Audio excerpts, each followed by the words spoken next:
KTO Radio présente À haute voix, la lecture intégrale des œuvres spirituelles majeures. Aujourd'hui, Le chemin de perfection de Thérèse d'Avila.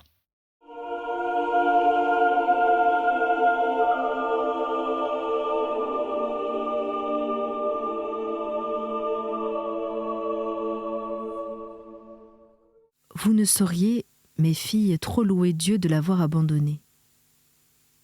On y considère les gens, non d'après leurs valeurs personnelles, mais par les domaines de leurs fermiers et de leurs vassaux. Que cette fortune s'écroule, tout bonheur s'évanouit. Voilà de quoi vous amuser quand vous serez ensemble en récréation. Il est vraiment divertissant de voir dans quel aveuglement les gens du monde passent leur vie. Ô Maître absolu de tout, suprême pouvoir, souveraine bonté, éternelle sagesse, sans principe, sans fin, abîme de merveille, beauté, source de toute beauté, force qui est la force même. Ô Dieu dont les œuvres n'ont pas de terme, dont les grandeurs sont incompréhensibles et infinies. Connais-je à moi toute seule toute l'éloquence et toute la science possible. Pauvre science qui ne sait rien, pour dire ici quelqu'une de ces perfections divines qui peuvent nous indiquer un peu des grandeurs de ce Seigneur, notre unique bien. Oui, songez en vous approchant de lui et comprenez avec qui vous allez vous entretenir ou à qui vous parlez déjà.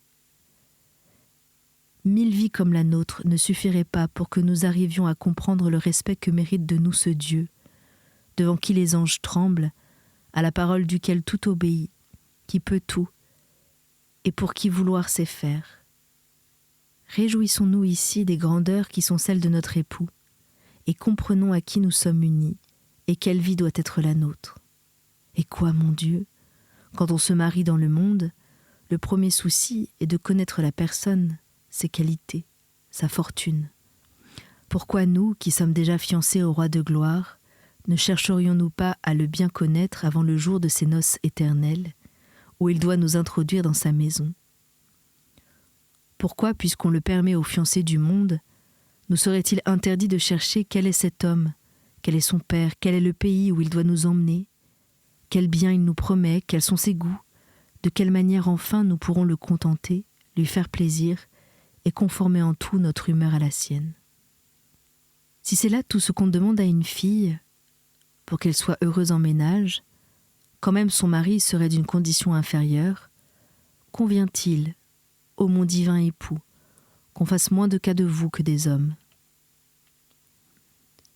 Le monde est peut-être d'un autre avis, mais que le monde vous laisse vos épouses, puisque c'est avec vous qu'elles doivent passer leur vie. Quand un mari vit si bien avec sa femme, qu'il la veut toujours près de lui et non ailleurs, il serait vraiment qu'elle manque en cela de complaisance pour lui, et qu'elle ne se rende pas à son humeur et à ses exigences, puisqu'en fin de compte, elle possède en lui tout ce qu'elle peut désirer. C'est faire oraison mentale, mes filles, que de bien comprendre ces vérités, que s'il vous plaît d'y joindre la prière vocale, à la bonne heure, vous le pouvez, mais de grâce. Lorsque vous parlez à Dieu, ne pensez point à d'autres choses, car c'est montrer qu'on ignore ce qu'est l'oraison mentale. Je crois vous l'avoir expliqué. Plaise à notre Seigneur de nous en donner la science pratique. Amen.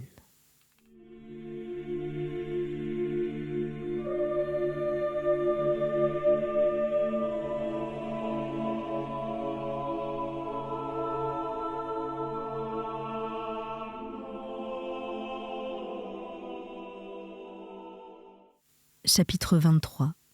De la constance dans l'oraison. Il est souverainement important, quand on commence, d'avoir un ferme dessein de persévérer. Que de raisons j'en pourrais donner. Mais pour ne pas trop m'étendre, je me contenterai de 2 ou 3. Voici la première.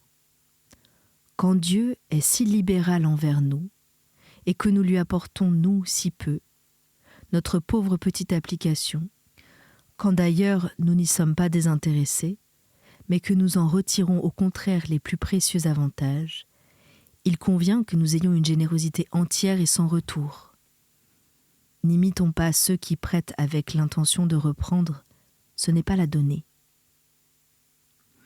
Celui à qui on a prêté un objet éprouve toujours quelque ennui quand on vient le lui réclamer, surtout s'il en a besoin, et s'il est habitué à regarder cet objet comme le sien, ou s'il a lui-même été 100 fois généreux envers ce prêteur. Dans ce refus de lui laisser entre les mains une chose de rien, même comme un témoignage d'amitié, il ne peut voir qu'une petitesse misérable d'esprit et de cœur. Quelle est l'épouse qui, après avoir reçu de son époux quantité de joyaux très précieux, ne lui donnerait un simple anneau, non pour son prix, puisqu'elle ne possède rien qui ne soit à lui, mais comme une marque qu'elle-même sera toute à lui jusqu'au dernier soupir. Dieu mérite-t-il donc moins de respect que les hommes, et osera-t-on le traiter avec ce mépris, de lui retirer, à l'instant même, un faible don qu'on lui aura fait ? Hélas, nous consumons tant d'heures, soit avec nous-mêmes, soit avec d'autres, qui ne nous en savent point de gré. Qu'au moins ce peu de moments que nous consacrons à Dieu lui soit donné de bon cœur et avec un esprit libre de toute pensée étrangère. Donnons-les lui avec la ferme résolution de ne les reprendre jamais, quelque ennui, quelque peine et quelque sécheresse nous y arrive. Considérons ce temps comme une chose qui n'est plus à nous et qu'on pourrait nous redemander en justice si nous ne voulions pas le donner tout entier à Dieu. Toutefois, ce n'est pas reprendre ce que nous avons donné que de discontinuer l'oraison un jour, ou même plusieurs, pour des occupations légitimes ou pour quelque indisposition particulière. Il suffit que notre intention demeure ferme. Mon Dieu n'est pas étroit et ne s'arrête point aux minuties. Vous donnez vraiment quelque chose, vous le donnez du reste de bon cœur. Il vous en sera gré. Quant à ceux qui ne sont pas généreux, qui ont la main si serrée qu'ils ne donnent jamais rien, c'est beaucoup qu'ils prêtent, qu'ils fassent enfin quelque chose. Notre Seigneur met tout en compte et s'accommode à notre volonté. Dans ses comptes avec nous, il ne chicane pas, il est large. Quelle que soit la balance du compte en sa faveur, il n'y regarde pas et nous abandonne tout. S'il nous doit quelque chose, s'il est si exact qu'il ne vous laissera pas sans récompense, quand vous n'auriez fait que lever les yeux au ciel et penser à lui. La seconde raison pour laquelle nous devons persévérer dans l'oraison, c'est qu'alors il devient plus difficile au démon de nous tenter. Il craint beaucoup les âmes résolues. Il sait par expérience le dommage qu'elles lui causent. Il sait que tout ce qu'il fait pour leur nuire, tournant à leur profit et à l'avantage des autres, il ne sort qu'avec perte de ce combat. Nous ne devons pas, toutefois, nous abandonner à la sécurité, ni cesser de nous tenir sur nos gardes. Nous avons affaire à des ennemis perfides. Si d'un côté leur lâcheté les empêche d'attaquer ceux qui veillent sur eux-mêmes, de l'autre, ils ont un grand avantage sur les négligents. Remarque-t-il de l'inconstance dans une âme, une volonté chancelante de persévérer dans le bien, il ne cesse de la harceler ni de jour ni de nuit, et lui représentant difficulté sur difficulté, il ne lui laisse pas un moment de repos. J'en parle avec connaissance de cause parce que je ne l'ai que trop éprouvé, et j'ajoute qu'on ne peut assez donner d'importance à cet avis. J'arrive à la troisième raison de notre persévérance. On combat avec plus de courage quand on s'est dit à soi-même que quoi qu'il puisse arriver, on ne tournera jamais le dos.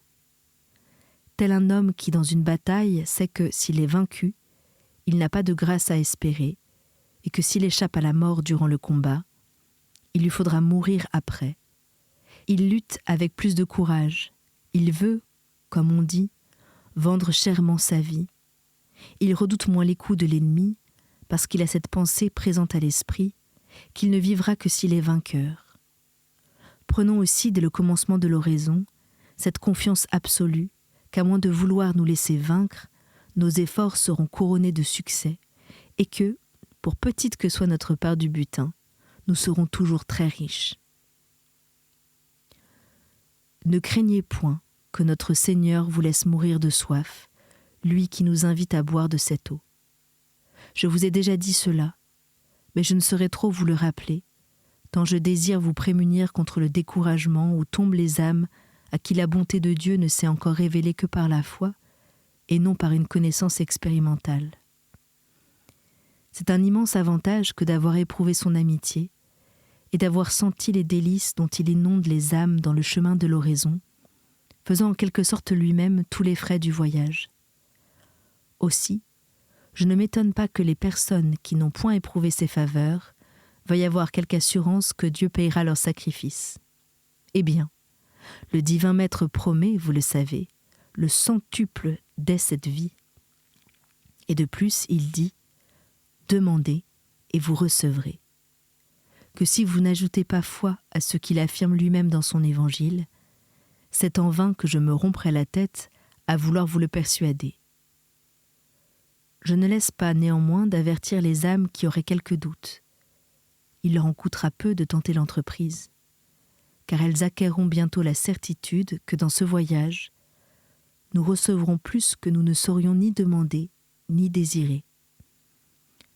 Je sais que je dis vrai, et je puis produire pour témoin de cette vérité celle d'entre vous, mes filles, à qui Dieu en a donné une connaissance expérimentale.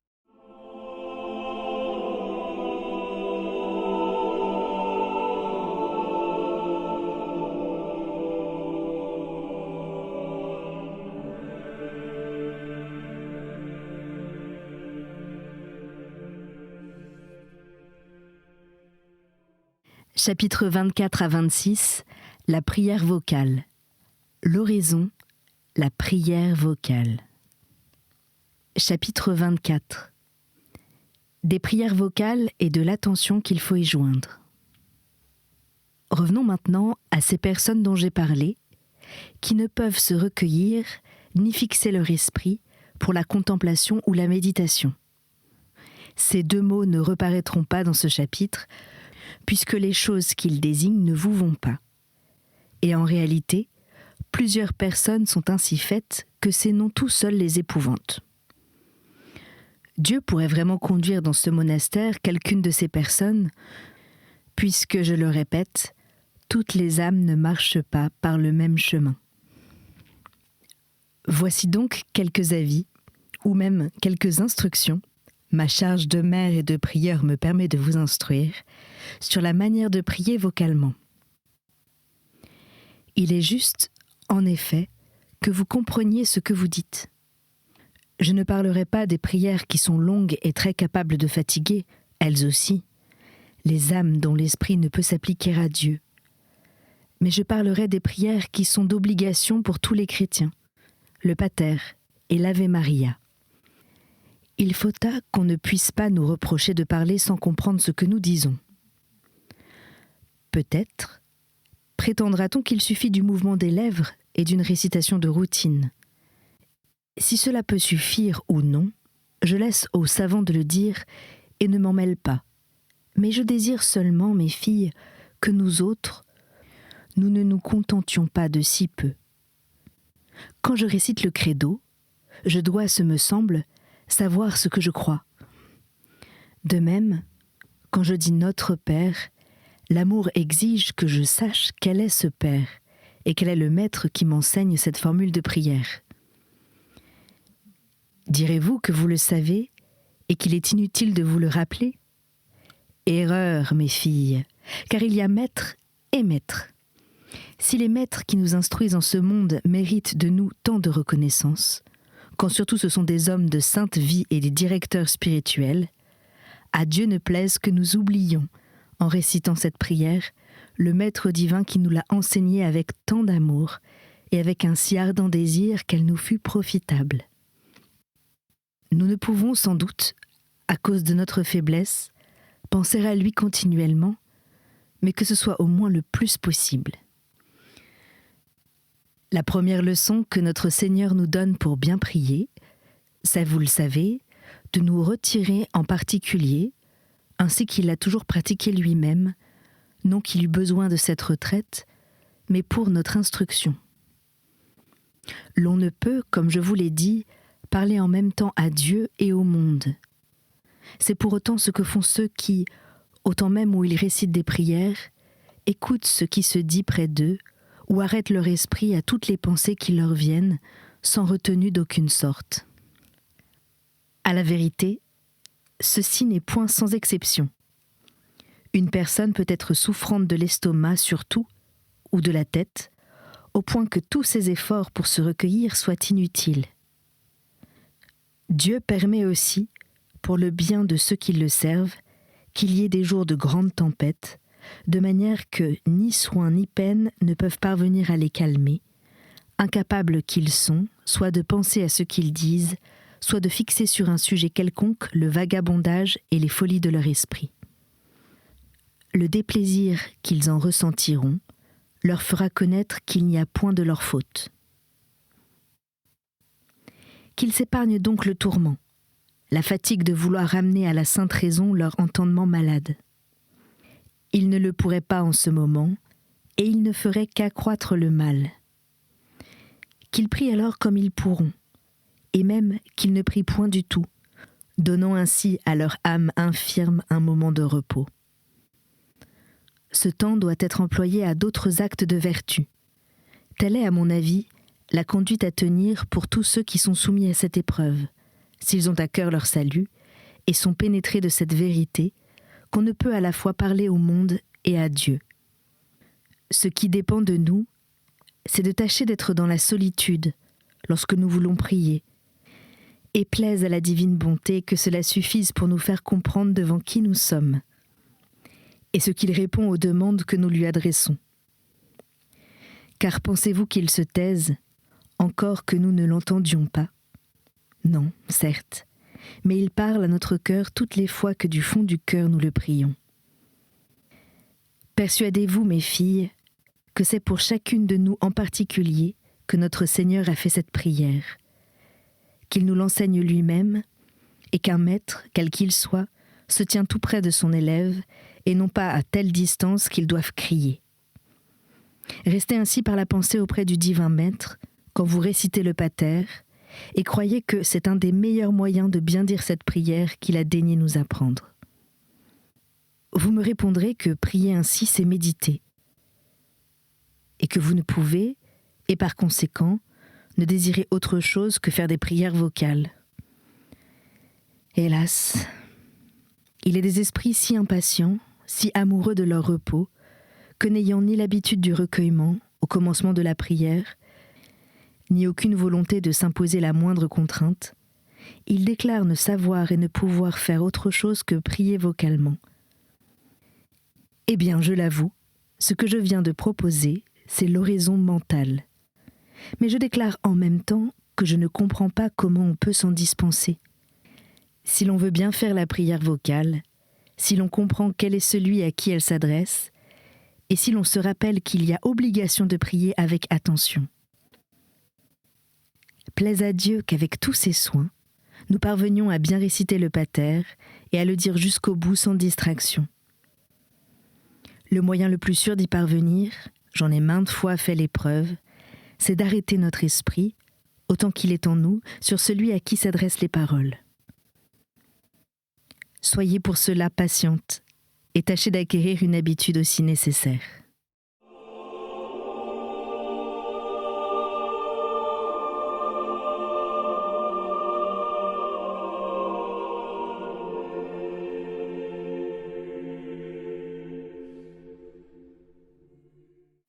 Chapitre 25.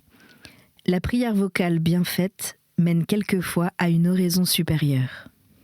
Gardez-vous de croire que l'on tire peu de fruits de la prière vocale bien faite. Tandis que vous récitez le pater, ou toute prière, Dieu peut vous mettre dans une contemplation parfaite. Ainsi, ce grand Dieu montre qu'il écoute l'âme qui lui parle, et qui lui parle lui-même, suspendant son entendement, arrêtant ses pensées, lui retirant, comme on dit, la parole des lèvres, en sorte qu'elle n'en peut proférer aucune, sans un pénible effort. Elle connaît que le divin maître l'instruit, sans bruit de parole, tenant ses puissances suspendues, parce que leur activité, loin de lui être de quelque secours, ne pourrait alors que lui nuire. Chacune des puissances jouit de son divin objet, mais d'une manière qui lui est incompréhensible. L'âme se sent embrasée d'amour, sans savoir comment elle aime. Elle connaît qu'elle jouit de ce qu'elle aime, tout en ignorant comment elle en jouit. Mais cette jouissance, elle le comprend, dépasse absolument toute la portée du désir naturel. Sa volonté embrasse ce bien sans savoir comment elle l'embrasse.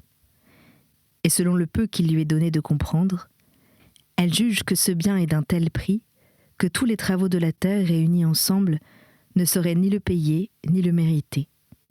En effet, c'est un don du Maître du ciel et de la terre, de celui enfin qui, en donnant, se plaît à donner en Dieu, et cela, mes filles, c'est la contemplation parfaite. Vous pouvez connaître maintenant en quoi elle diffère de l'oraison mentale. Celle-ci consiste, comme je l'ai dit, à penser et à comprendre ce que nous disons, ce qu'est Dieu, à qui nous parlons, ce que nous sommes, nous qui avons la hardiesse de parler à un si grand maître, les devoirs que nous impose son service, combien jusqu'à présent nous l'avons mal servi, et autres semblables considérations. Voilà l'oraison mentale. Ce lot ne renferme point d'autres mystères et ne doit point vous effrayer.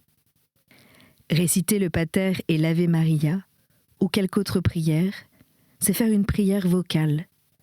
Mais celle-ci, sans la première, sera une musique peu harmonieuse. Les paroles elles-mêmes n'auront souvent aucun ordre. Dans ces deux oraisons, nous pouvons quelque chose de nous-mêmes avec l'assistance de Dieu. Mais dans la contemplation, absolument rien.